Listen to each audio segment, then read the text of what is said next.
Hi மக்களே.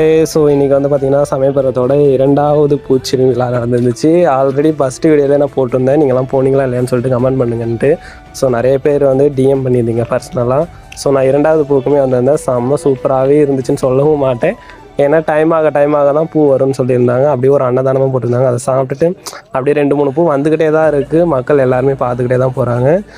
செம்ம சூப்பராக இருந்துச்சு. எப்படி இருந்துச்சுன்னு சொல்லிட்டு வீடியோஸ் பாருங்கள். வர முடியாத மக்கள் என்னோடய ரீல்ஸை பார்த்து தெரிஞ்சுக்கோங்க. ஸோ நெக்ஸ்ட் அப்டேட்லாம் நான் பண்ணுறேன். இன்னொரு பூவுமே 5 பூவுக்குமே அதெல்லாம் தான் இருக்கேன். ஸோ நெக்ஸ்ட் பூ வந்து சூப்பராக இருக்குன்னு சொல்லியிருந்தாங்க. இதோட பிரம்மாண்டமாகவும் வரும்னு சொல்லியிருக்காங்க. நீங்களும் ஃப்ரீயாக இருந்தீங்கன்னா கண்டிப்பாக ஒரு நாளாக இருந்தாலும் விசிட் பண்ணிவிட்டு போயிருங்க. இந்த கோயில் செம்ம சூப்பராக இருக்குது. நிறையாவே பிளேசஸ்லாம் இருக்குது. நான் சில பேர் கேட்குறீங்க, நீ கிறிஸ்டின்டா எப்போ அந்த கோயிலுக்குலாம் போகிறேன்னு சொல்லிட்டு. நான் கிறிஸ்டினாக இருந்தாலும் எல்லா சாமியும் எம்மதமும் சம்மதங்கிற மாதிரி தான் நான் போயிட்டுருக்கேன். ஸோ எல்லா சாமியும் ஒன்று தான். அதை ஃபஸ்ட்டு ஞாபகத்தை வச்சுக்கோங்க. இந்த மாதிரி டிஃப்ரெண்ட்ஸான வீடியோஸ் பார்க்கறது நம்ம பேஜை ஃபாலோ பண்ணிக்கோங்க.